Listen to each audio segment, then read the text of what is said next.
Welcome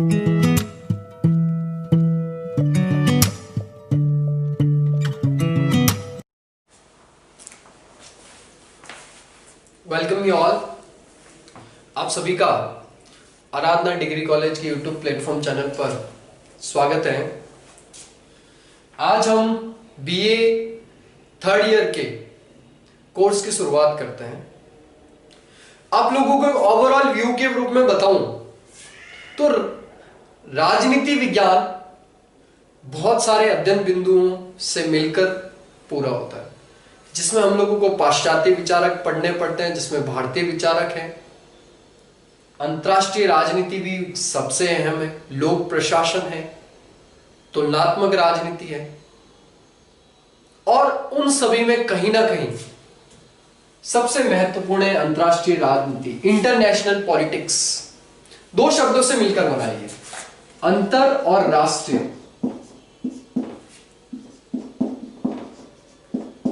अंतर और राष्ट्रीय, इंटरनेशनल।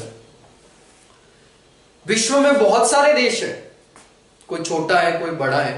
पता है आप लोगों को सबसे छोटा देश कौन सा है? Vatican city.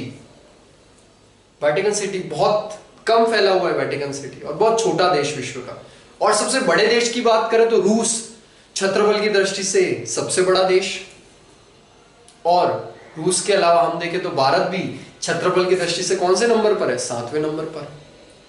कोई देश छोटा होता है, कोई देश बड़ा होता है, लेकिन हर किसी का एक नजरिया होता है विश्व के अन्य देशों के साथ किस तरीके से संबंध बनाना, किस तरीके से वो देश दूसरे देश को प्रभावित करता है अंतरराष्ट्रीय राजनीति में। हर देश की सीमा किसी ना किसी देश से जुड़ी होती है, चाहे वो जलीय सीमा हो चाहे स्थलीय सीमा हो, दोनों एक दूसरे से कनेक्ट होते हैं। तो वो सारे संबंध, एक देश का दूसरे देशों के प्रति कैसा संबंध है, उन सभी का अध्ययन किया जाता है अंतरराष्ट्रीय राजनीति। या ये कहें तो इसके लिए हम एक वर्ड यूज लगता है, अंतरराष्ट्रीय विश्लेषण। अंतरराष्ट्रीय राजनीति के अंतर्गत अंतरराष्ट्रीय विश्लेषण किया जाता है। अंतरराष्ट्रीय विश्लेषण। अंतरराष्ट्रीय राजनीति या मैं कहूं राजनीति का मुख्य कर्ता कौन है? राज्य। राजनीति का मुख्य कर्ता कौन है? राज्य। तो हमारे लिए ये चीज और इंपॉर्टेंट हो जाती है कि एक राज्य का दूसरे राज्य के साथ में कैसा संबंध है, उनके संबंधों का विश्लेषण किया जाता है अंतरराष्ट्रीय राजनीति में।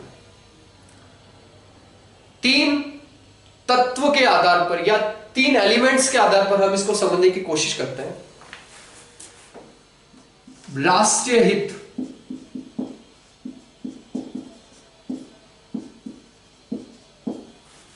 राष्ट्रीय हित। सेकंड नंबर पे हम देखते हैं शक्ति। थर्ड नंबर पे देखते हैं विवाद। समझिएगा, इन 3 तत्वों के माध्यम से हम देखते हैं कि अंतरराष्ट्रीय राजनीति होता क्या है। प्रत्येक देश का, विश्व में जितने भी देश होते हैं, उन सभी का जो लक्ष्य होता है वो होता है अपने राष्ट्रीय हितों की पूर्ति करना।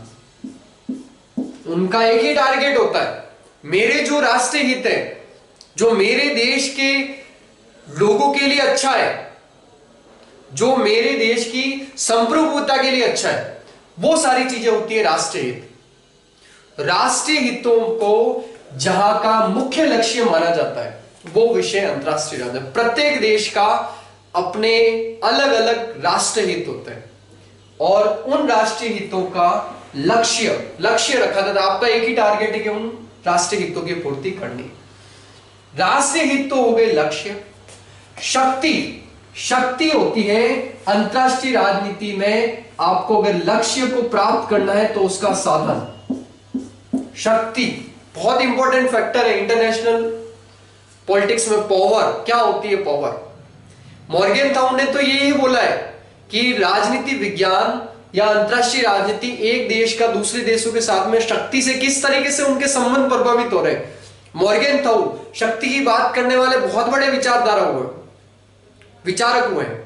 आगे जाकर जब हम अंतरराष्ट्रीय राजनीति के 2 अलग अलग आयाम होते हैं, दो अलग उपागम होते हैं। एक उपागम होता है आदर्शवादी उपागम, दूसरा उपागम होता है यथार्थवादी उपागम। यथार्थवादी उपागम का प्रवक्ता माना जाता है मॉर्गेनथाउ का, और कहीं ना कहीं ये जो शक्ति है वो यथार्थवादी विचारकों के केंद्र में है। वो लोग अंतरराष्ट्रीय राजनीति को केवल शक्ति का अध्ययन मानते हैं और कुछ नहीं मानते। शक्ति सबसे इंपॉर्टेंट फैक्टर है अंतरराष्ट्रीय राजनीति में, तो इस चीज को समझिए। हर किसी देश का लक्ष्य क्या होता है? राष्ट्रहित, अपने राष्ट्रीय हितों की पूर्ति करना। जो मेरे लिए अच्छा है, जो मेरे देश के लिए अच्छा है, उनकी पूर्ति करना। साधन किस तरीके से प्राप्त किए जा सकते हैं अपने राष्ट्रीय हितों को? शक्ति के माध्यम से। विवाद, विवाद क्या है? अंतरराष्ट्रीय राजनीति की प्रकृति है। समझिए, ये छोटी चीज है लेकिन ये सारा अंतरराष्ट्रीय राजनीति को एक कहते हैं ना गागर में सागर बढ़ना, सब कुछ बयां कर रही है ये चीजें। राष्ट्रीय हित आपका लक्ष्य है, भारत का लक्ष्य, भारत का राष्ट्रीय हित मान लो क्या है? भारत का राष्ट्रीय हित है अपने संप्रभुता, अपने देश की जो सीमा है उनकी रक्षा करना। चलो ठीक है, अगर रक्षा करनी है तो मान लो चीन अगर आके हमारे किसी भाग पर अधिकार कर लेता है, तो क्या हमारे राष्ट्रीय हितों की पूर्ति हो रही? नहीं हो रही है। तो हमारे पास में क्या सोर्सेज है कि हम हमारे राष्ट्रीय हितों की पूर्ति कर सकते हैं? शक्ति। हम हमारे आर्मी भेजेंगे वहां पर, और वो एरिया हमको खाली करवाना पड़ेगा क्योंकि वो हमारे संप्रभुता से जुड़ा हुआ है, वो हमारे राष्ट्रीय हित से जुड़ा हुआ है। विवाद होते रहते हैं, अंतरराष्ट्रीय राजनीति है ही विवाद के लिए। एक देश का दूसरे देशों के साथ कोई ना कोई विवाद तो होते हैं, कोई मित्र राष्ट्र होते हैं, कोई शत्रु राष्ट्र होते हैं, लेकिन विवाद सबसे मुख्य, विवाद मेन प्रकृति है। तो इस बात को समझिएगा, जो आपके लक्ष्य है, साधन कैसे पहुंचा जाता है उन तक? शक्ति। शक्ति मुख्य है। शक्ति है तो आपके राष्ट्रीय हितों की पूर्ति होगी, आप अपने लक्ष्य को प्राप्त कर सकोगे। और विवाद है उसकी प्रकृति, विवाद होते रहेंगे, लेकिन आप अगर शक्ति का यूज करोगे, शक्ति को सोर्स के रूप में यूज लोगे, तो आप अपने लक्ष्य की आसानी से पूर्ति कर सकते हो। अंतरराष्ट्रीय राजनीति ये है मुख्य रूप से। अंतरराष्ट्रीय राजनीति की कोई स्पष्ट परिभाषा नहीं दी जा सकती। जिस तरीके से राजनीति की कोई स्पष्ट परिभाषा नहीं होती, उसी तरीके से अंतरराष्ट्रीय राजनीति की भी बहुत सारे विद्वानों ने अलग अलग परिभाषा दी है। फेलिक्स ग्रास करके एक विद्वान हुए, Felix grass. Felix grass, Felix grass ने अंतरराष्ट्रीय राजनीति को विदेश नीतियों का अध्ययन बताया। विदेश नीतियों का अध्ययन, विदेश नीतियों का अध्ययन।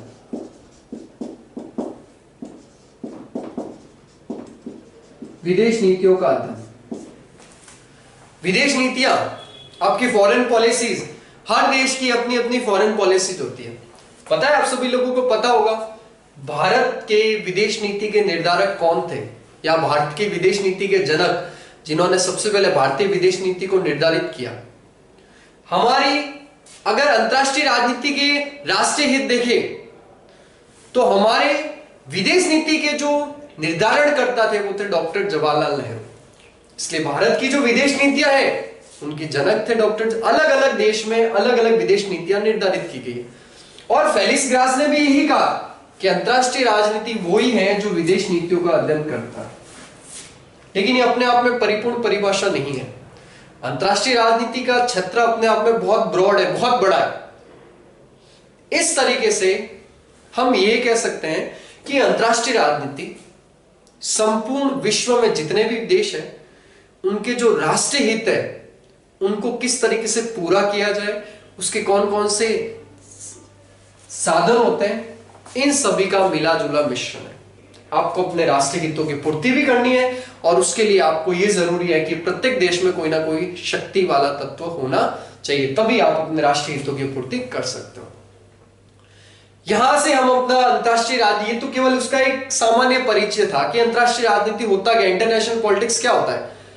आज हम अंतरराष्ट्रीय राजनीति के उपागम की बात करते हैं। दो चीजें होती है अंतरराष्ट्रीय राजनीति में, एक वो जो मानते हैं कि शक्ति सब कुछ नहीं होती। अंतरराष्ट्रीय राजनीति में अगर आपको अपने राष्ट्रीय हितों की पूर्ति करनी है तो वो चीजें आदर्शवादी तरीके से भी हो सकती है, बातचीत करने से भी हो सकती है। लड़ाई हर किसी समस्या का समाधान नहीं होता, और इसलिए राजनीति विज्ञान में दो उपागम उभर के आए हमारे सामने।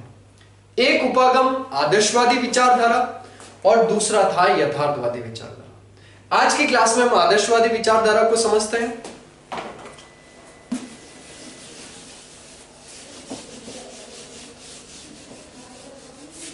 आदर्शवादी विचारधारा, आइडियलिस्टिक थ्योरी अंतरराष्ट्रीय राजनीति की।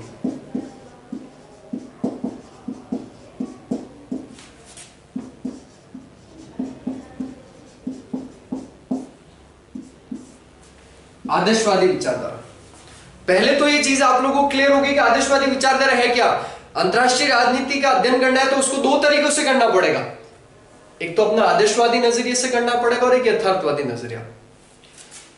आदर्शवादी नजरिया ये करता है कि अंतरराष्ट्रीय राजनीति में युद्ध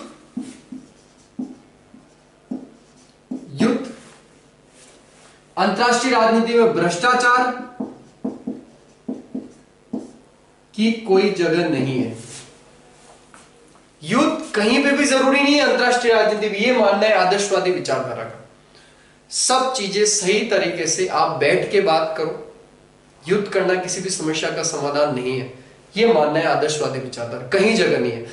और ये विचारधारा राज्यों के विकास पर ज्यादा बल देती कि आप अपना विकास करो, आप अपना डेवलपमेंट करो, लेकिन युद्ध से नहीं, बातचीत करके।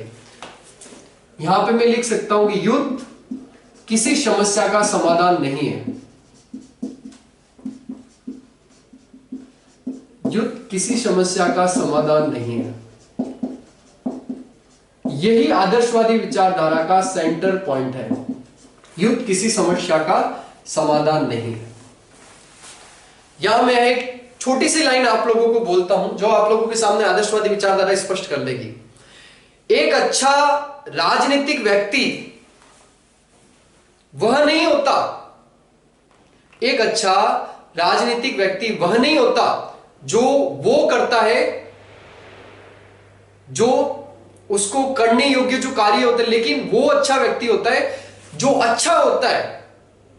अंतरराष्ट्रीय राजनीति में आपके लिए सबसे अच्छी चीज कौन सी है कि आपको आदर्शवादी तरीके से सोचना है। आपको पता है युद्ध मेरे लिए जरूरी है, लेकिन युद्ध के दो पक्ष हो गए, सकारात्मक पक्ष भी है लेकिन नकारात्मक पक्ष भी है।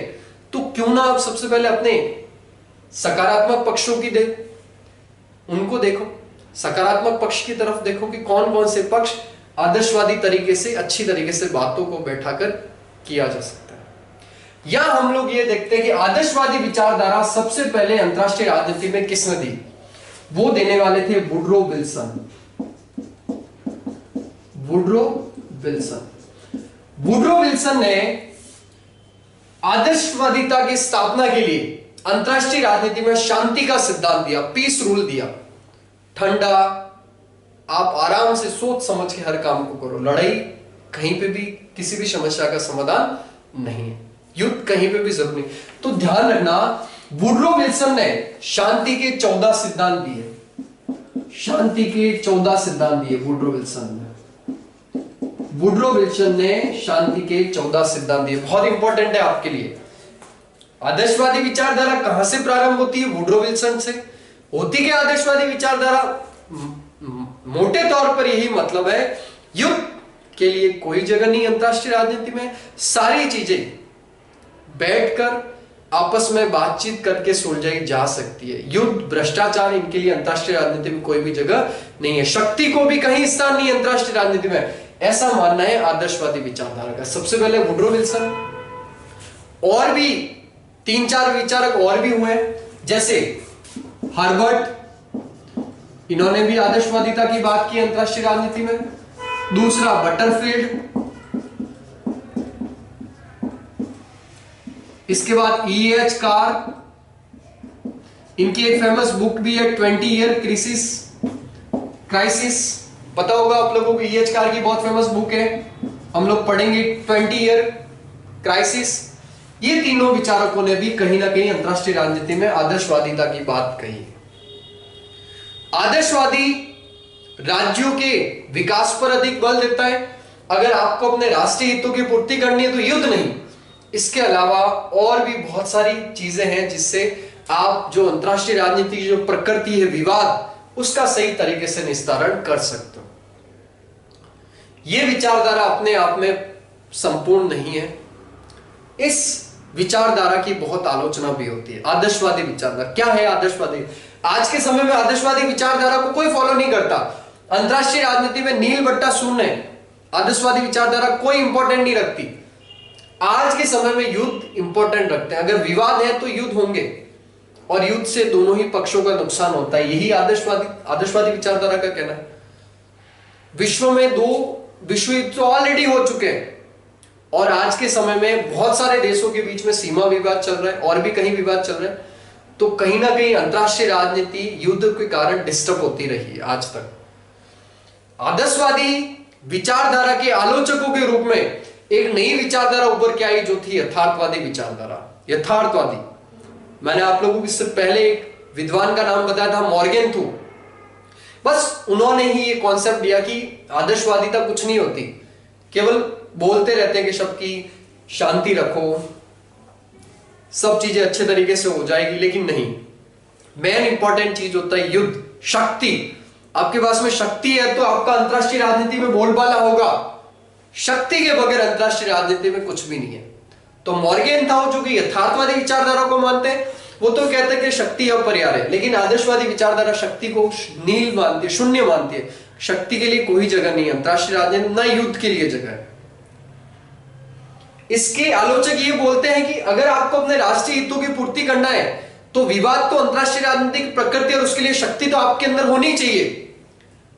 आगे जाकर एक नई विचारधारा आती है राजनीति विज्ञान के अंदर, एक कॉन्सेप्ट आता है, एक प्रिंसिपल आता है, बैलेंस। आपको अपनी पावर को बैलेंस करना पड़ेगा, शक्ति संतुलन का सिद्धांत। अगर आप शक्ति के मामले में पीछे रहोगे तो आपको विश्व का अन्य कोई देश आपके ऊपर प्रभाव कहीं ना कहीं डायरेक्टली इनडायरेक्टली अपना प्रभाव स्थापित करने की कोशिश करेगी।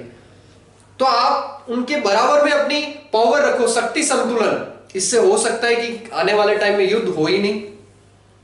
तो वो सारी विचारधारा हम लोग पढ़ेंगे, शक्ति संतुलन का सिद्धांत, यथार्थवादी विचारधारा। तो आज की क्लास में हमने आदर्शवादी विचारधारा की बात में की। यहां एक मैं आप लोगों को फैक्ट बताना चाहूंगा। अंतरराष्ट्रीय राजनीति शब्द का सबसे पहला प्रयोग किसने किया? किसी ने तो ये वर्ड सबसे पहले बोला होगा। उनका नाम था जर्मी बेंथम।